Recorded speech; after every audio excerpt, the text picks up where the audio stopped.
Imana namwe ibahe umugisha kandi rwose Imana ibasendereze cyane kubwo kwitanga kubw'umurimo wayo. Imana ibahe umugisha mwinshi cyane. Turi kumwe na mushiki wacu n'umuvugabutumwa, turi gufatanya umurimo w'Imana muri iki cyumweru yatangiye ku munsi w'ejo, n'uyu munsi kuwa kabiri nabwo Imana yamushoboje. Nanone turi kumwe muri studio kugira ngo akomeze tuganiriza ijambo ry'Imana. Amazina ye ni MUHIMPUNDU Sophie, akorera umurimo w'Imana cyangwa se abarizwa muri ADPR Paroisse ya Gasave, hanyuma ku mudugudu wa Kumukenke. Yongere yiyumve mu ikaze mu izina ry'umwami wacu Yesu Kristo, kandi hamwe n'ibyo reka tumusabe nawe asuhuza abadukurikiye mu izina rya Yesu. Yesu ashimwe. Amen. Haleluya. Amen. Ndabasuhuje mu izina rya Yesu, Imana iduhana umugisha. Amen. Mushiki wacu yumve mu ikaze, namwe mwese natwe twese muri rusange turakiranye. Imana yo mu ijuru duhane umugisha. Reka rero tudatinze kugira ngo ducunguze uburyo umwete, duhite twinjira mu mwanya wo kumva ijambo ry'Imana. Reka rero duce bugufi hanyuma dusenga Imana. Uri data wa twese mwiza, icyubahiro n'ikibi cyawe turagushimye kandi turaguhimbaje, ndetse turakunezerewe mu mitima yacu. Izina ryawe nirihabwe icyubahiro. Tugiye kwakira ijambo ryawe, tugiye kuryumva, kandi ijambo ryawe ririmo byose, ryuzuye ibyo kudufasha muri urugendo rugana mu ijuru, kugira ngo tubashe gutambuka tudatsikiye, tutanyere, tutaguye. Icyubahiro n'ikibi cyawe. Ijambo ryawe ni umutsima udutera imbaraga. Ijambo ryawe ni indorerwamo twireberamo, kandi iyo umuntu yirebye akabona hari igitotsi, akamenya ahari ikibazo, abasha kugikuraho. Niyo mpamvu rero dusenze kugira ngo ijambo ryawe rize ritumurikira, rituboneshereza, kuko ari n'itabaza rimurikira ibirenge byacu. Urakoze. Icyubahiro n'ikibi cyawe. Kandi ijambo ryawe iyo rije risenya ibikwiriye gusenywa, kandi rikubaka ibikwiriye kubakwa. Nuko icyubahiro n'ikibi cyawe. Urakoze rero data, umujaho mushyigikire mu izina rya Kristo, kugira ngo ijambo agiye kuvuga rimanukane imbaraga n'ubutware, kandi kubera igikoresho kizima cyejejwe. Urakoze rero Kristo, natwe abagiye kuryakira tugubwe neza mu mitima yacu. Urakoze. Tuguha imirimo yose y'iri teraniro kugira ngo yibonekanemo natwe. Duhe umugisha bene data badukurikiye bari hirya no hino, nabo bagubwe neza mu mitima yabo. Twese iri jambo ryawe ritugirire umumaro kandi ritwungure, ridufashe. Urakoze, kuko muri uno mwanya ugiye kubana natwe ukadushyigikira, mu izina ry'umwami wacu Yesu Kristo. Amen. Amen. Karibu. Yesu ashimwe. Kandi nanone nshimye Imana ko yongeye kunshira inzira kugira ngo twongere gusangira ijambo ry'Imana. Nkuko umuyobozi wa gahunda bivuze, ni mwene so MUHIMPUNDU Sophia mugiye kongera kubana muri aka kanya. Ejo twarabanye, Imana iradufasha, tuvuga ku rukundo rwa Kristo, tugira icyifuzo twese cyuko yakomeza gutunganyiriza urukundo rwe mu mitima yacu, kugira ngo turusheho kumenya Imana. Uyu munsi rero ijambo Imana yashyize ku mutima wanjye ngiye kubanamo namwe, ni ijambo rikubwira yuko Yesu agiye kuza. Yesu agiye kuza. Ubutumwa buvuga yuko Yesu agiye kuza ni ubutumwa buvugwa kenshi, buvugwa henshi, buvugwa n'abantu benshi, bwumvwa n'abantu benshi. Ndahamya ntashidikanya yuko twese dukurikiye tugiye kubikurikira, nta muntu n'umwe wo muri twe wumvise ko Yesu agiye kuza ari ubwa mbere, ahubwo twese tubyumvishije inshuro irenze. Nubwo wabyumvise rero, nubwo se wabyigishije nawe, nubwo wabyumvishije kenshi, n'ubu ngubu Imana ishimye ko ari byo wumva. Ubutumwa buvuga ko Yesu agiye kuza, ikindi ni ubutumwa budakunzwe n'abantu benshi muri iki gihe. Ntabwo abantu bakunda kumva ko Yesu agiye kuza, ariko twabikunda, byatunezeza, bitatunezeza, niko bimeze. Noneho bigiye kuba, Yesu agiye kuza. Yohana umubatiza mu gihe yateguraga inzira z'uhoraho za Mesiya yagiye kuza, abantu benshi baramusanze ngo arabahugura, nk'uko tubisoma mu butumwa bwiza bwanditswe na Luka ibice 3. Ngo haza abakoresha b'ikoro, arababwira ati ntimukake abo musoresha ibirenze ibyo mwategetswe. Haza abatunzi, arababwira ati nimugira imyenda myinshi mujye mugabanyirizaho abatayifite. Noneho ngo haza n'abasirikare, ngo nabo baramubaza bati se twe tugire dute? Abasirikare barabaza bati subu twebwe ibi bintu by'ubwami bw'Imana biratureba koko, akazi tugira. Yohana umubatiza arababwira ati birabareba ndetse cyane. Aravuga se tugire dute? Buze tuve mu gisirikare ngo tujye mu bwami bw'Imana? Arababwira ati ntago ari ngombwa. Ababwira ahubwo icyo bakwiye gukora. Nyamara nabo basanga birabareba nubwo ari abasirikare. Abantu bagira akazi kabafata umwanya wabo wose, bitangira cyane. Arababwira ati ntimukagire uwo murega ibinyoma, ati kandi n'ibihembo byanyu bijye bibanyura. Ibihembo by'abasirikare umenya kuva kera byarabaga ari umushahara muto, yabihanishije kutanyurwa n'ibihembo byabo, ariko basanga birabareba. Uko uri kose rero aho uri hose, Imana irashaka yuko wibuka ko Yesu agiye kuza ukamwitegura, nta kindi. Paulo yavuze ku kugaruka kwa Yesu nuko bizamerera umuntu wabyumvise akamwitegura akabyishimira. Ngira aha ndagira ngo mubwire ko niba ukwiye kunezezwa nuko Yesu agiye kugaruka. Ubutumwa buvuga ko Yesu agiye kuza ni ibyiringiro bikomeye by'umukristo w'ukuri.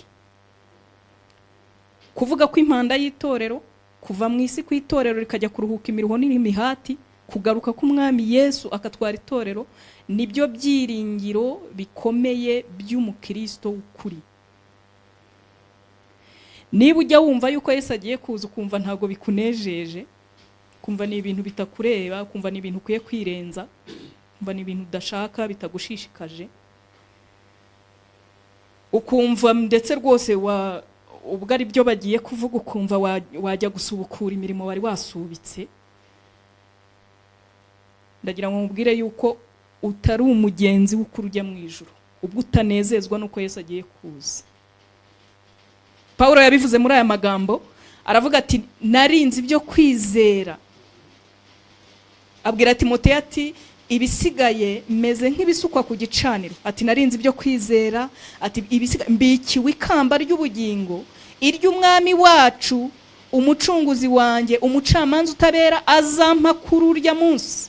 Arangije aravuga ati nyamara ntago ari njye njyenyine azariha, ahubwo azariha n'abakunze kuboneka kwe bose. Umuntu wese wumvishe ko Yesu agiye kuza bikamunezeza, bikamushishikaza, akabyitaho, akabaza icyo akwiye gukora, akitegura, ngo umuntu afite ikamba ryo gukiranuka, kubera ko ubutumwa buvuga ko Yesu agiye kuza bumunezeza. Nkiraha rero reka ngusabe kugira ngo Imana ikugirire neza, saba Imana kugira ngo ikugirire neza ujye unezezwa nuko Yesu agiye kuza, bitume urushaho kumwitegura. Yesu agiye kuza rero nibyo ngiye kukubwira, nibwo butumwa mfite. Imana idufashe kandi umwami wacu atugirire neza. Umuririmbyi wo mu ndirimbo zo gushimisha Imana wa 385 ku gitero cya 2 cy'indirimbo ye yaravuze ngo ndacyabaza ibyaremwe byose, ngo binsubiza bitya biti iyi si yacu igiye gushira hazi ndihoraho. Arangije avuga ngo umenye ibyo bimenyetso bigaragaza kuza kwe. Arangije avuga ngo kandi ibyaremwe byose uko bingana byiteza impanda ye. Twe nubwo tutamwitegura, ibindi biremwa biramwiteguye. Ni ingorane kubona umuntu yaba atiteguye ko Yesu agiye kuza, kandi ibindi biremwa n'ibihumeka n'ibidahumeka, n'imisozi n'ibiti n'inyanja n'imigezi n'inzuzi n'ibiyaga byose bizi yuko agiye kuza kandi byiteza impanda ye. Naho twebwe ari twe bireba cyane tukaba tutajya tubyitaho.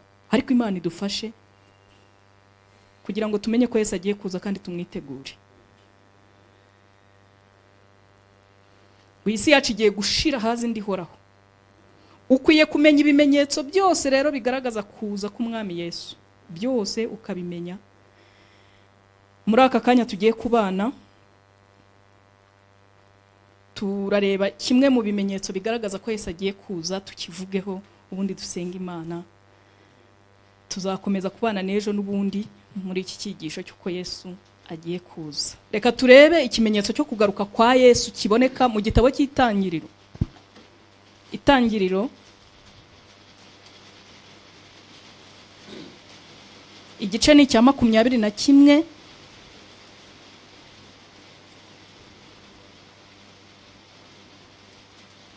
Turasoma duhereye ku murongo wa 14.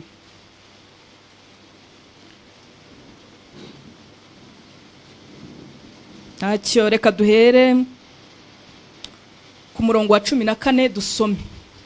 Haranditse ngo Aburahamu azinduka kare kare, yenda umutsima n'imvumba y'uruhu irimo amazi, abiha Hagari, abishyira ku rutugu rwe.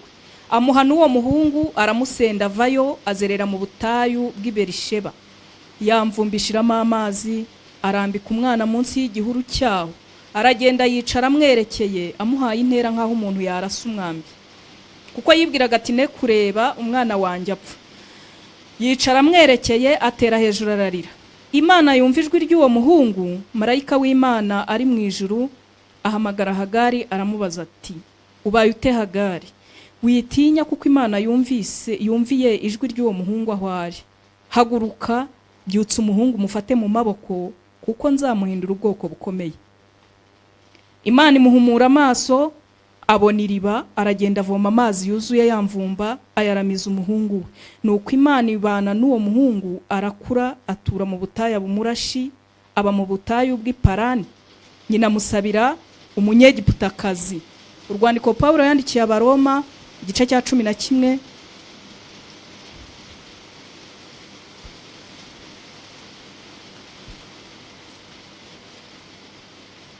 Urwandiko Pawulo yandikiye Abaroma, igice ni icya 11. Turasoma duhereye ku murongo wa 11. Haranditse ngo nuko ndabaza nti basitariye kugwa rwose ntibikabeho, ahubwo kugwa kwabo kwatumye agakiza kagera ku banyamahanga, kugira ngo bitera Abisiraheli ishyari.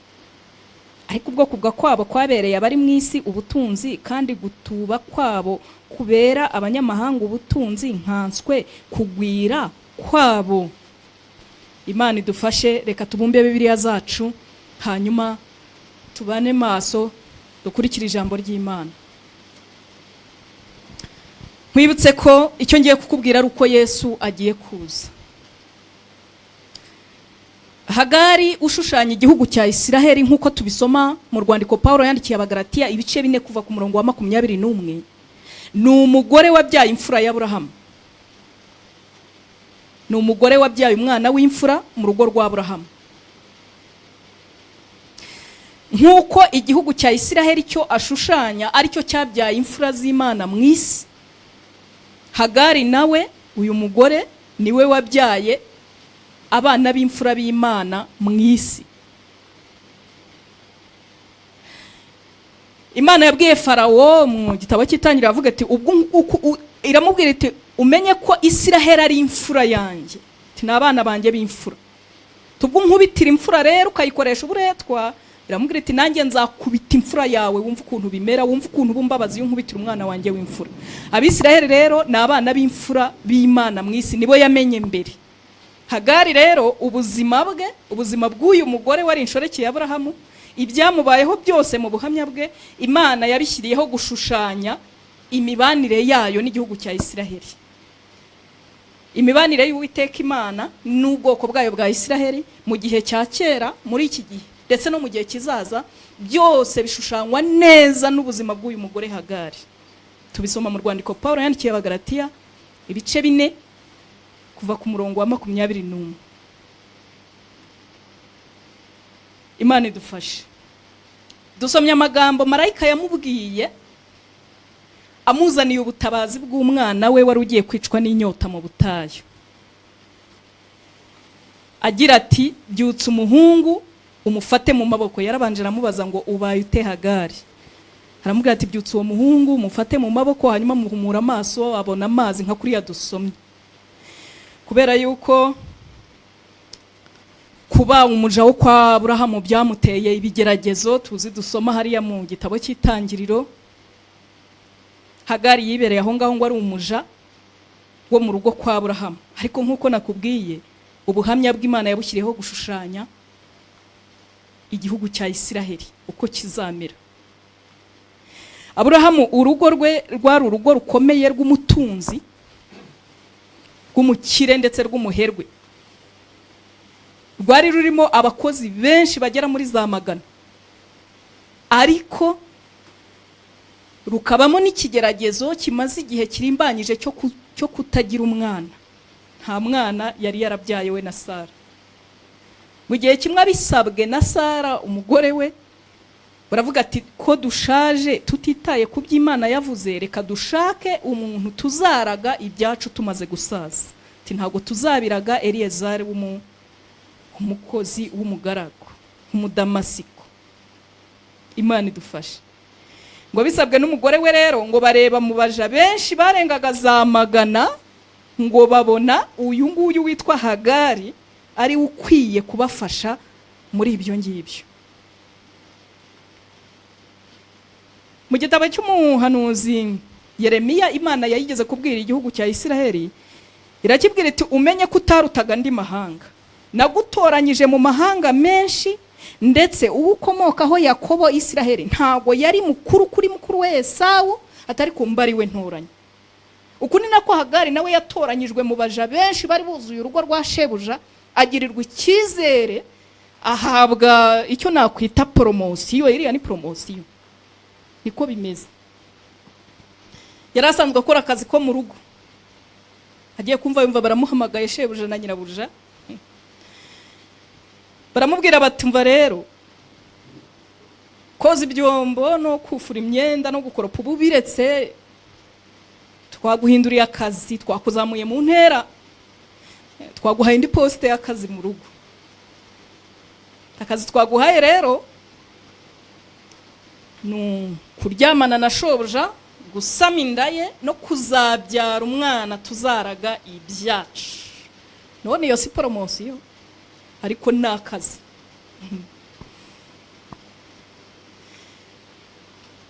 Nkuko mubizi rero, umuntu iyo azamuwe mu ntera, ntabwo Hagari namuseka cyane, kuko bikunda kubaho iyo umuntu azamuwe mu ntera, akunda kugira ingorane, akunda kugwa mu mutego, reka bari ko mbyita wo kwibagirwa ko ari umukozi, ahubwo akagira ngo ni nyirabyo ibyo ngibyo abamo.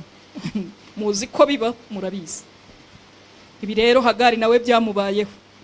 Yazamuwe mu ntera, yumva agiye kuba nyina w'umuragwa w'urugo rwa shebuja, yibagirwa ko ari akazi bamuhaye, agira ngo abaye nyir'urugo. Yagize ngo abaye nyir'urugo, nyamara yari akiri umukozi, n'akazi bari bamuhaye. Turi kumwe? Arangije rero, nyir'urugo yari Sara.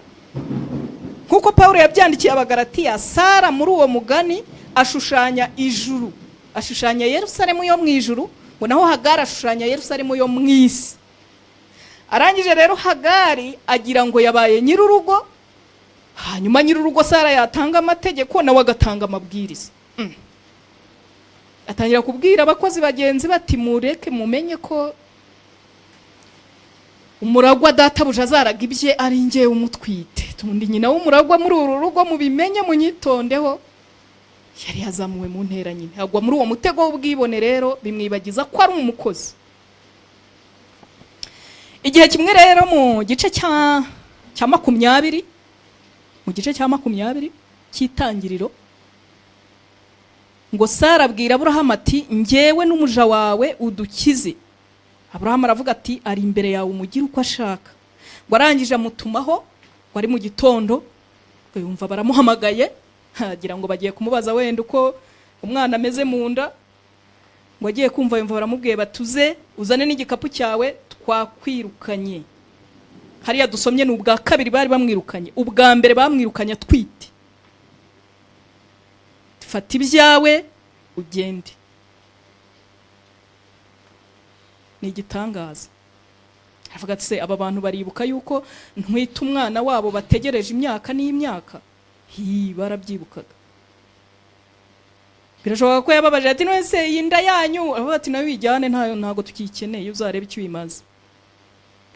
Imana idufashe. Bishyire mu bitekerezo ubirebe, abandi bakozi n'abagaragu bagenzi be bamubonye agiye, baravuze bati databuja ntabwo akina, ukuntu yabuze umwana none akaba yirukanye umukobwa umutwitiye. Ngo baramwirukana, ngo aragenda ajya mu butayu azererayo n'inda n'igikapu, ngo yicara hafi y'isoko y'amazi. Burya ahantu hari amazi ubuzima buba bushoboka, niyo mpamvu ariho yegeraga. Ngo hanyuma marayika amusanga aho ngaho. Ngo marayika ava mu ijuru, ngo araza aramubwira ati Hagari bite? Hagari aramubwira ati nyine tinahunze mabuja Sara, ati yanyirukanye. Ati bwo kandi yanyirukanye ntwite inda y'umugabo. Akabibwira marayika, akajya mu marayika arabiyobewe. Marayika yarabizi. Ngo marayika aramubwira ngo taha, haguruka usubire kwa sobuja no kwa nyokobuja Sara. Arangije amubwira iyi nteruro ngiye kukubwira. Aramubwira ngo ugende wemere ibyo akugirira byose, ibyo agukorera byose ubyemere uko, ngo hanyuma uzahabe kugeza ubyaye. Mwibutse ko ashushanya igihugu cya Isiraheli. Ibi ngibi igihugu cya Isiraheli byakibayeho, Imana yarabanje kubivuga mu ndirimbo ya Mose yanditse mu gutegekwa kwa Kabiri.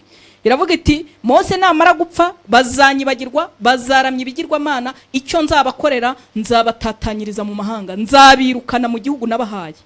Nabo ubwabo irabahamiriza, irababwira iti mbahaye igihugu ariko ntago nirukanye abanzi banyu bose, nsize bakeya nzajya mbabakubitisha mwanyibagiwe.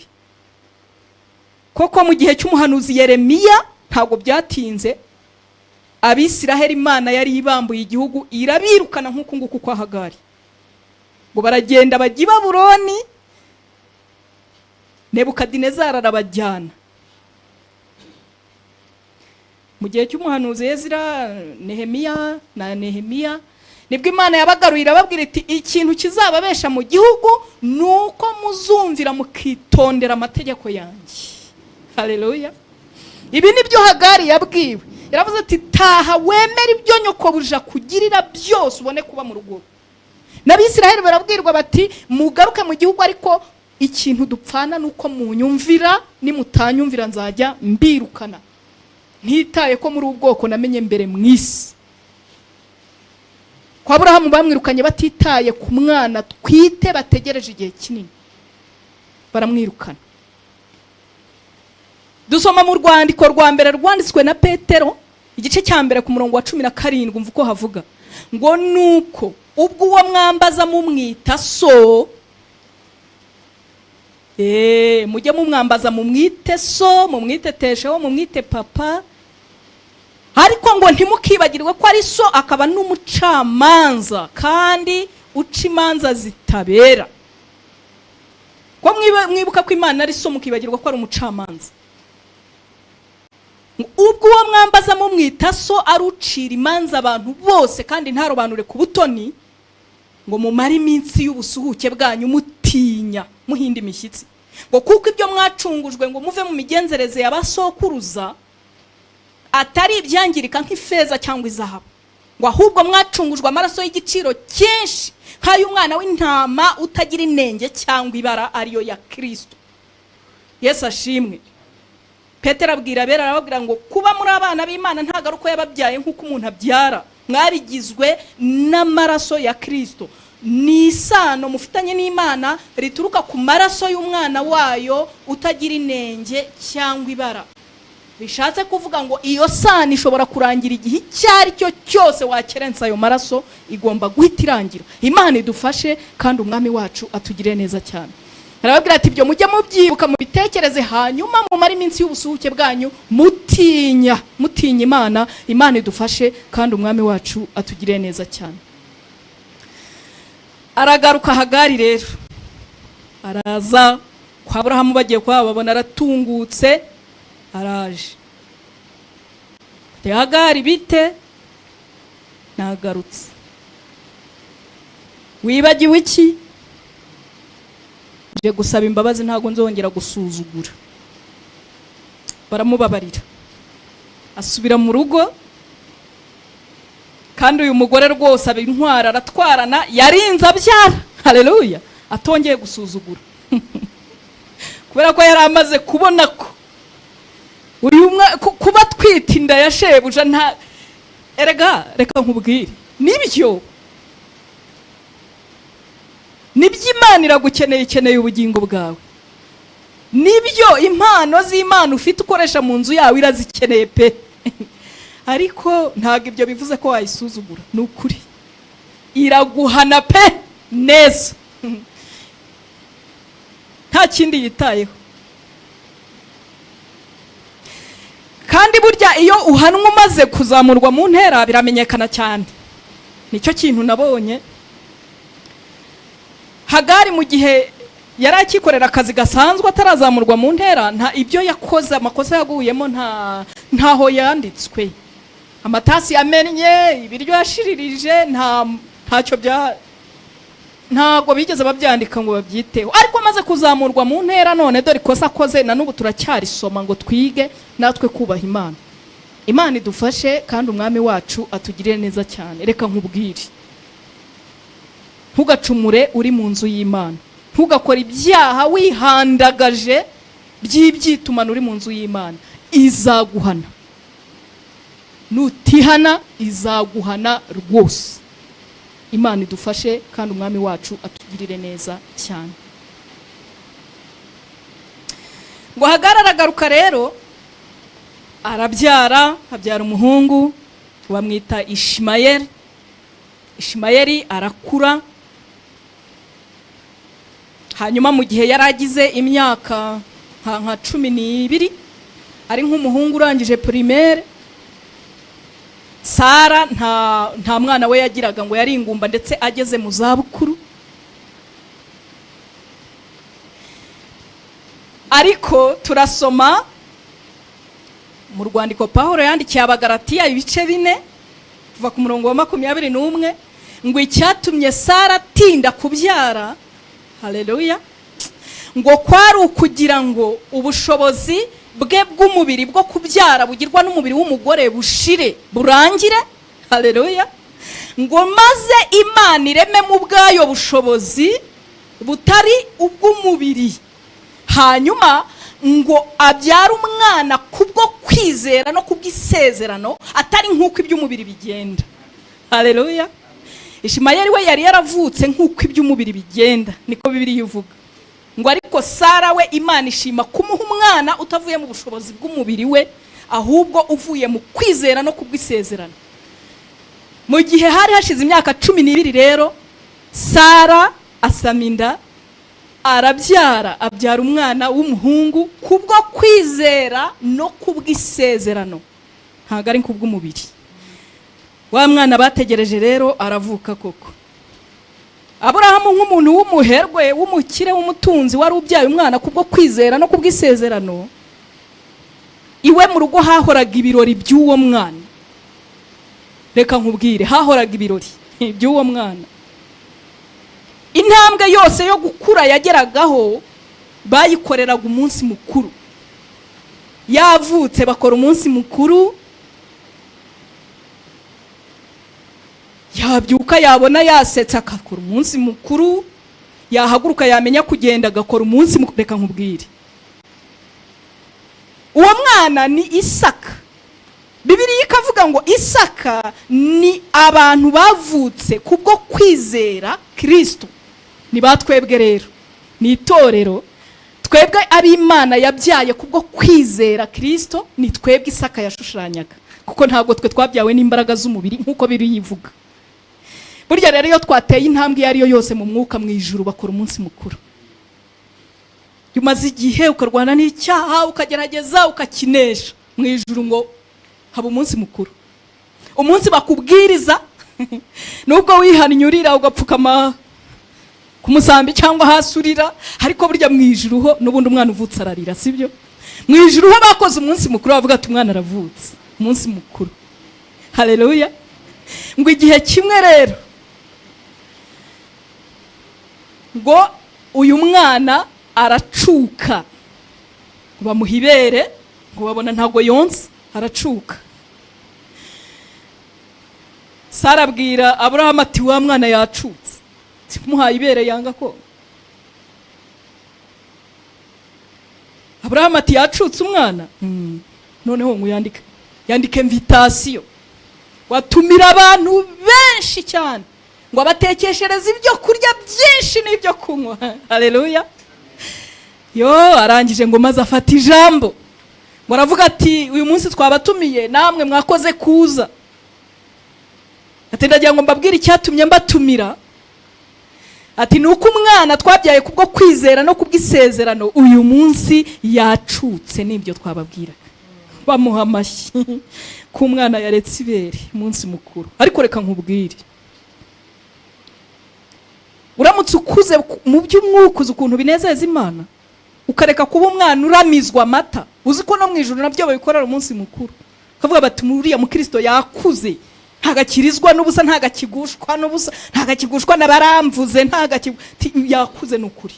Bakora umunsi mukuru nabwo.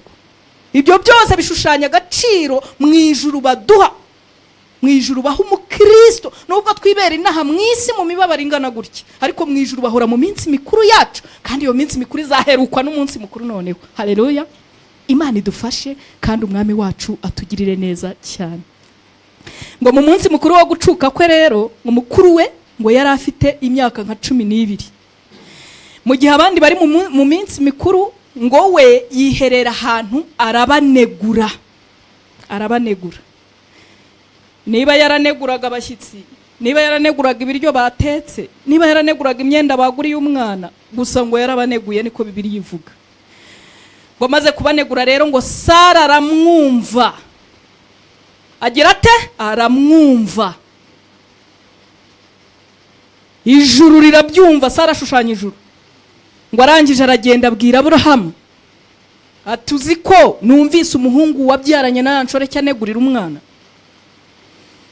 Aramubwira ati rero ntago tujya inama kuri iki ngiki, ahubwo ndagira ngo we na nyina bahite bamvira hano bagende. Kubera iki? Aravuga ngo niba atabashije kwishimana na mwene se mu munsi mukuru muto twamukoreye, niba atanezerewe ibirori byoroheje twakoreye umwana, urabona ku munsi wo kumuraga byazagenda gute? Aravuga ngo ntago ashobora, umwana wanjye ashobora kuzaragwa uriya hari, kubera yuko mu gihe cyo kumuhindura umuragwa w'ibyacu. Haleluya. Noneho tuzakora umunsi mukuru urenze iminsi mikuru yose yabayeho. Avuga ati uriya mwana utarimo kwishimira ibyiza twakoreye mwene se rero ntago twazamukira, yazakora skandara ahangaha. Avuga ati rero ubwo atabashije kwishimana natwe muri ibi, nicyo gihe ntagomba kuzahaboneka, mwirukanane na nyina. Imana idufashe. Ngiye gusoza. Reka nkubwire mwene data unkurikiye, ujye wishimira ibyiza Imana igirira mwene so hano mu isi. Mwene so nagerwaho n'ibyiza bikozwe n'Imana, ujye wishima. Ntukarakare, ntukagire ishyari, ntagakore ubukwe ngo umunegure, ngo unegure uko yambaye, ngo unegure uko buteguye, ngo umunegurire fiance, umunegurire umugabo cyangwa umugore. Ntukabikore. Kunegurana n'icyaha Imana ihana. Kunegurana ni icyaha cyirukanishije Ishimayeli kwasi, nicyo cyamwirukanishije nta kindi. Ni icyaha cyo kunegurana yakoze.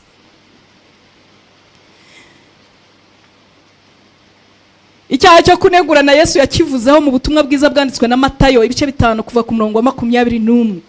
Yaravuze ngo mwarumvishe ukuntu mu mategeko bavuga ngo umuntu ngo ijisho rihorerwa irindi, ngo n'iryinyo rihorerwa irindi. Arangira avuga ngo ariko ngewe ndababwira ngo icyambere, umuntu urakarira mwene se, akareba mwene se akarakara, ngo umuntu akwiye guhanwa n'umucamanza. Aravuga ngo naho umuntu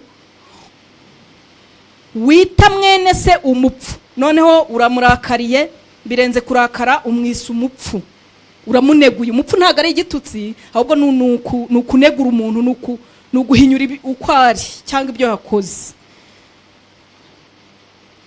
Ngo namwita umupfu, ngo akwiye guhanirwa mu rukiko. Ubwa mbere yarakaye, nuko umuha convocation akitaba, noneho ubwa kabiri ubwa mwisa umupfu, ubwa muneguye ikiba ni iki? Ni ukumushyira kuri recherche, ni ukumushakisha nk'umukriminere, nk'umuntu wakoze icyaha ndengakamere, bakamuzana mu rukiko kavuga kuki wise mwene so umupfu. Icya gatatu ngo noneho umuntu tuka mwene se ngo wagicucuwe, niko Yesu yavuze, ngo uwo muntu we ngo akwiye kujugunywa igihonomo. Kureba umuntu Imana yaremye ukamwita igicucu, niko Yesu yavuze. Ubutumwa bwiza bwanditswe na Matayo ibice 5 ku murongo wa 22. Imana idufashe. Reka dusenge. Tugarukiriza ahangaha hanyuma dusenga Imana. Kandi abagabo bita abagore ibicucu, niba ubikora nakubwiraga ko Yesu agiye kuza. Ihane. Abagore bita abagabo ibicucu, ababyeyi bita abana ibicucu, abarezi bita abo barera ibicucu, abakoresha bita abakozi ibicucu, abakozi bita abashebuje ibicucu. Reka ndekera ahangaha, nubwo twakwihana icyo tuzakomeza ejo. Imana idufashe. Nakubwiraga icyaha cyatumye kirukanishije Ishimayeli mu rugo kwa se, bakamwirukana we na nyina bagatorongera ko ari icyo ngicyo. Nkwibutsa ko Hagari ashushanya igihugu cya Isiraheli. Wibuke ko na Isiraheli twebwe abanyamahanga cyangwa se twebwe ab'Imana yabyaye kubwo kwizera Kristo batunenaga na bugingo n'ubu. Ntago bemeraga ko turi abantu. Imana idufashe kandi umwami wacu atugirire neza cyane. Ubwo bwibone bwabo rero nibwo Imana yavunjemo ibyo ngibyo. Ntavuga ati bwo badashobora guturana na bene se. Hagari aravuga ati Sara nako aravuga ati ubwo uyu mwana atarimo kwishimira umunsi mukuru twakoreye mwene se kandi woroheje, mu munsi mukuru wo kuzamuragaho ntago agomba kuba hari, bituma bamwirukana. Yesu agiye kuza, nibyo nakubwiraga. Tuzakomeza ku munsi w'ejo nkubwire ikimenyetso gishushanya kigaragaza ko Yesu agiye kuza. Reka dusenge Imana. Reka ninginge umuyobozi wa gahunda haguruke, hanyuma afate mikrofone ye adusengere, dusoze. Imana igufashe kandi Imana ikugirire neza cyane. Ni karibu umuyobozi. Kose reka dusenga Imana kandi dushimye Imana ko tutakiri mu bubata bw'amategeko, ahubwo turabana bisezerano kandi turabana b'umucyo. Imana nishimwe cyane. Haleluya. Imana mu ijuru nihabwe icyubahiro. Nitukiri ab'inshoreke, ntabwo tugitwarwa n'amategeko n'ububata bw'amategeko, ahubwo turabana babohowe, turabana b'umucyo, turabana bisezerano. Kandi icyo twahamagariwe gikuru ni ukugira ngo tuzaragwe ubwami bw'Imana. Imana yo mu ijuru nibishimirwe cyane.